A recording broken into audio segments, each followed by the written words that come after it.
UP में आने वाली नई भर्ती हो या चल रही भर्ती पर विवाद, अभ्यर्थियों के हर मुद्दे से जुड़े इस शो नौकरी चाकरी के इस एपिसोड में आपका स्वागत है। मैं गौरव कुमार पांडे और आज के इस एपिसोड में लेकर आया हूं सदन में हो रही नौकरी यानी कि रोजगार पर चर्चा। जी हां, आजकल जो है जिस प्रकार से बजट का सेशन चल रहा है, इस सेशन में अब जो है मुख्यतः चर्चा राज्यपाल के अभिभाषण पे हो रही है। इस बीच जो है समाजवादी पार्टी चाहे तमाम विपक्षी दल जो हैं वो यूपी में रोजगार को लेकर जिस प्रकार से भर्तियों का मुद्दा है उसे लेकर आवाज उठा रहे हैं। इसी बीच आज जो है सबसे प्रमुख जिसकी जो है चर्चा काफी ज्यादा है वो दरअसल स्वास्थ्य विभाग में संविदा कर्मी। जिस प्रकार से आजमगढ़ से विधायक अखिलेश यादव ने एक मुद्दा उठाया कि संविदा कर्मियों को लेकर कि जिस प्रकार से जो इनकी आउटसोर्सिंग की एजेंसीज है जो इन्हें बाकायदा नौकरी पर लाती हैं वो जब बदल जाती है तो इनके टर्म को भी खत्म कर दिया जाता है।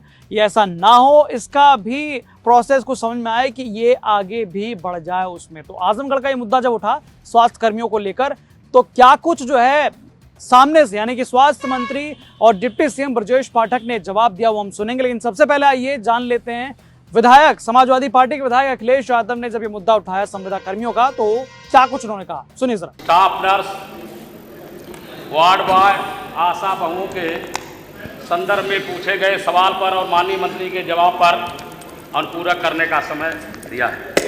माननीय अध्यक्ष जी, माननीय मंत्री जी ने जो जवाब दिया है कि संविदा कर्मियों को उनके संतोषजनक कार्यों को देखते हुए उनकी सेवा का विस्तार किया जाता है। माननीय मंत्री जी, हम पूछना चाहते हैं कि उनके सेवा विस्तार तो आप करते हैं, लेकिन उनके मानदेय में वृद्धि करने का भी कोई योजना आपके पास है कि नहीं।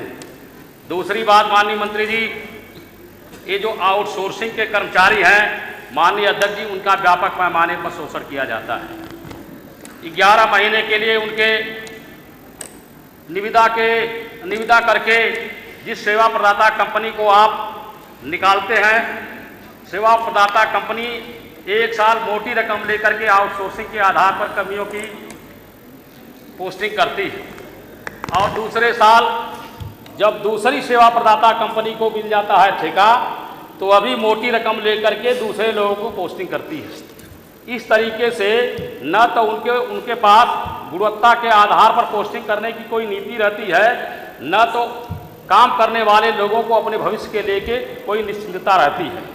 तो इस आधार पर कार्य भी प्रभावित होता है और आउटसोर्सिंग के कर्मचारी व्यापक पैमाने पर सेवा प्रदाता कंपनी के शोषण का शिकार होते हैं। हम पूछना चाहते हैं माननीय मंत्री जी से कि क्या इन आउटसोर्सिंग कंपनियों पर काम करने वाले कर्मचारियों को निश्चित किया जाएगा कि दूसरी सेवा प्रदाता कंपनी को ठेका मिलने के बाद आपका सेवा विस्तार किया जाएगा। दूसरा माननीय अध्यक्ष जी, उदाहरण के रूप में हमारे जनपद में आजमगढ़ मेडिकल कॉलेज में पिछले सालों से लगातार 110 कर्मचारी काम करते थे, वार्ड बॉय के रूप में, टेक्नीशियन के रूप में, ड्राइवर के रूप में, गार्ड के रूप में। और पिछली बार आपकी नई पॉलिसी के आधार पर जिस सेवा प्रदाता कंपनी को ठेका दिया गया उसने 110 लोगों की छटनी कर दिया। लगभग 7-8 महीने से लगातार वह सड़कों पर घूम रहे हैं, भूखमरी के शिकार हैं, नेताओं के दरवाजे पर जाते हैं, अधिकारियों के दरवाजे पर जाते हैं, आपसे भी मिलते हैं, हमसे भी मिलते हैं।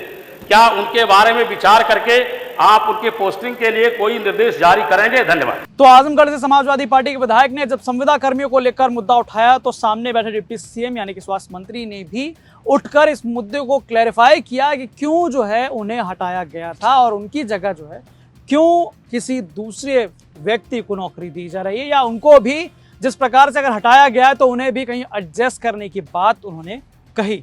सुनिए जरा। पूरा देश शर्मसार हुआ था तो हमारी सरकार ने निर्णय लिया कि हम प्राइवेट गार्डों को एजेंसी को हटा के भूतपूर्व सैनिक निगम को काम देंगे जहां जहां उसका एग्रीमेंट पूरा हो गया है। तो भूतपूर्व सैनिक निगम को हमने वहां आजमगढ़ में काम दिया है। भूतपूर्व सैनिक निगम की आवश्यकता यह है कि वहाँ सेना से रिटायर लोग रखे जाते हैं।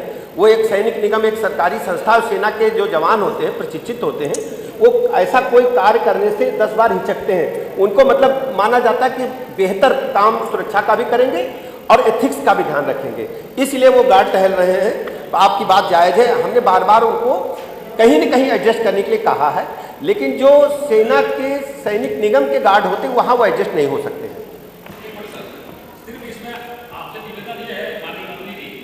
ये जो आउटसोर्सिंग के कर्मचारी थे वह बेचारे जिनकी ज़मीनें मेडिकल कॉलेज के निर्माण में अधिकृत की गई थी, उन परिवारों से लोग हैं। और कोरोना काल में भी उन्होंने सेवाएं की और कभी भी उनकी सेवा में किसी कमी की वजह से उन्होंने कहीं ना एडजस्ट करेंगे तो उनके ऊपर कृपा करनी चाहिए। मैं आपको वो बोला, वो जो आप वही बात की। आजमगढ़ मेडिकल कॉलेज जो बना था, जिनकी जमीनें गई थी, उनके आश्रितों को सेवा मिली, यही है ना। वो दरअसल वो लोग हमें मिले थे, हमने उनसे पूछा जमीन देते समय कोई एग्रीमेंट हुआ है क्या? अगर एग्रीमेंट हुआ होता तो उस समय जब आप थे तो हम लागू करा देते, लेकिन वो है नहीं कोई, वो तो लाओ। तो ना केवल संविदा कर्मी बल्कि कई सारे ऐसे मुद्दे हैं जिसको लेकर लगातार समाजवादी पार्टी के विधायक जो है सदन में आवाज उठा रहे हैं। वहीं दूसरी तरफ सरकार में बैठे संबंधित मंत्री भी अपने पक्ष का जवाब सदन के बीच रख रहे हैं। आपको बता दें कि ये बजट सेशन चल रहा है और मुख्यमंत्री योगी आदित्यनाथ के अपने पूरे कार्यकाल का ये जो है आखिरी पूर्ण बजट है। इसके बाद जो है सीधे अगले साल विधानसभा चुनाव है, जिसमें ये उस चुनाव से पहले पूर्ण रूप से आया बजट था, जिस पर चर्चा जो है हुई। 11 फरवरी को बजट पेश किया गया, लेकिन अब जो है राज्यपाल के अभिभाषण के दौरान तमाम सदन के सदस्य जो है वो अलग अलग मुद्दों पर बात कर रहे हैं, जिसमें से रोजगार और युवाओं का मुद्दा जो है वो प्रमुख तरीके से उठाया जा रहा है।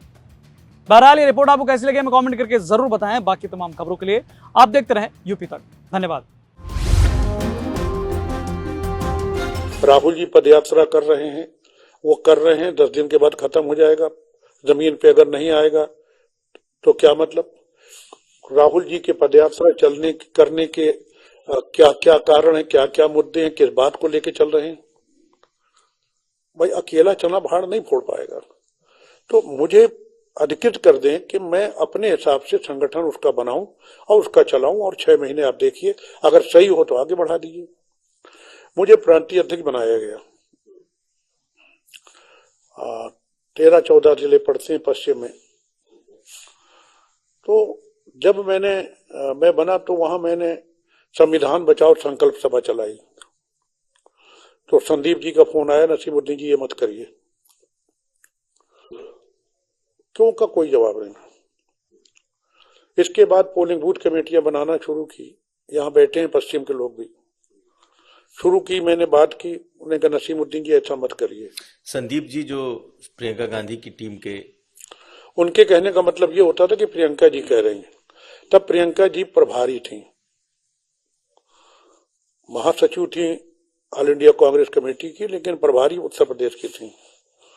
तो मत करिए। और भी काम जो किए गए, मेरी आदत थी कि अगर कोई मर गया है, बैठे हुए हैं नसीम भाई, तो इनके साथ भी हमारी पार्टी का हो ना हो कोई भी, अगर मैं वहां गया किसी जात का, मैं उसके घर जाता था। मैं जीवन तो नहीं दे सकता, अपने जीवन नहीं बचा सकता, दूसरे को क्या दूंगा? जब मेरी मौत आएगी मैं भी चला जाऊंगा। लेकिन सुख दुख में शामिल होना मैं अक्सर जाता था। मैं शांति से नहीं बैठना चाहता था, और वहां इस पैटर्न पे काम करने का कोई स्कोप नहीं।